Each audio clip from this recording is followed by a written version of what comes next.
Alrighty, my Grace Youth seniors, y'all been around for a while, so you already know how we get down, how we start things off with Grace Youth. On the count of three, let's give it to the folks. 1, 2, 3. Oh, yo! So that's our theme right there. That's what we live off of, OYO. So man, somebody kick us off. Let me know, let the body know, man, what does the acronym OYO stand for? OYO is an acronym for Own Your Own, and to me, I would say it just means it's not my family's faith. So I'm owning my faith. It's not pushed by my siblings. It's not pushed by my parents. It's mine. It's my own pursuit, and it's my journey with God. In the era that you guys live in or the time you guys live in, that's not always easy.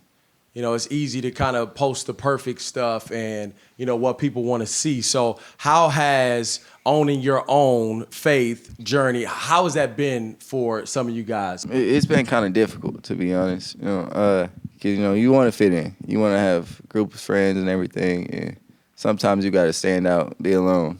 And so that's kind of difficult. Yeah, I feel like in high school and middle school in such a sometimes confusing or hard time, like years of your life, it can be really easy to feel alone or like confused or not knowing like what decisions to make, like if I should go to this place, if I should not. But bringing it to God, like when I just realized like if you just go to God in all those situations, you can feel at so much more peace rather than like confusion or loneliness or anxiety. Like just bring it to God, and you don't always need to like fit in or go with the crowds. Like sometimes it's more fulfilling to stay back and just do your own thing. How has being connected to a body of believers, a church, how has that been beneficial for your walk with Christ? It's great to have people who can hold you accountable and can be, like Pastor Doug says, you can't live faithfully without community. Like I need to have people that can hold me accountable and I can talk to.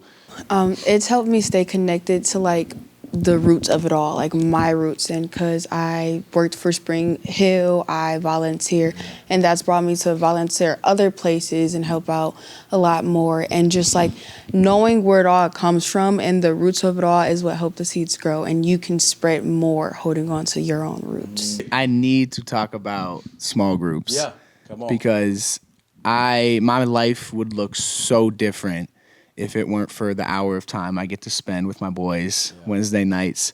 Because when you're in high school and middle school, you have a lot of questions and you don't really know where to go. And if you bring those questions to your friends who aren't Christians, you're going to get some pretty wild answers. Yes, sir. So when you can actually like have a heart-to-heart with your friends that are following God and are making wise choices themselves and can give you great biblical advice, like that stuff is actually life-changing, and I'm so thankful for the time I've had. Going along with that, you realize that you are not alone in the situations that you go through.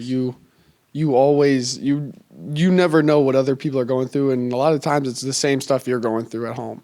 Yeah. So it's a good way to get that out and realize you're connected with other people, and you guys can journey through it together. Doing it for the kingdom, how has that been a challenge for your just life walk and journey? Like how is that theme right there? If I'm doing it for the kingdom, how has that been challenging, setting yourself apart? Your actions say a lot. Like you can't say you're doing it for the kingdom and then you go out and do this, because it's really like you're not practicing what you preach, basically. It more so directs you.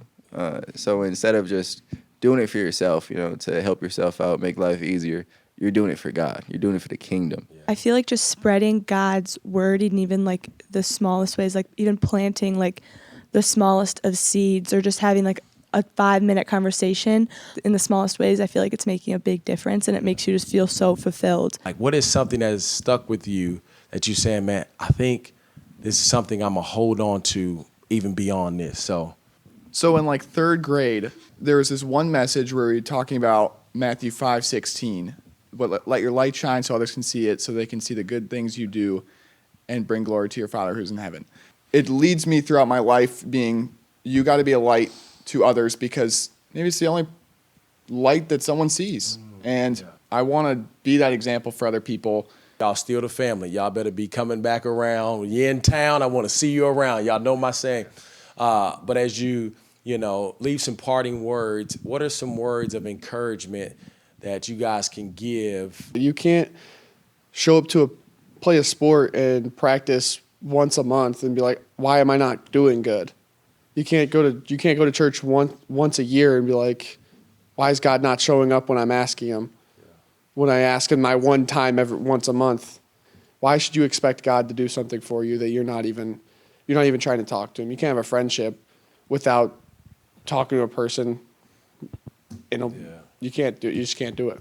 Thank you to every single leader I've ever had, including the Stein camps, like Caleb and Mac. Like, I wouldn't be anywhere near where I am now without any of my leaders like Julian. The stuff that he's been able to give me throughout, the last 4 or 5 years. If you want to be more like Jesus, you gotta know what Jesus did. You gotta know about his life, and to do that, you gotta study the Bible. So I definitely say take notes. Don't be lame. Have a childlike faith. I know it's easy to say that because we're all 18 and 17-year-olds. But, truly pursue the Lord with passion and have fun with it. God doesn't want us to be so, legalistic and religious. It's supposed to be a relationship. We're supposed to have fun. So, I don't know, have fun pursuing Jesus, I guess.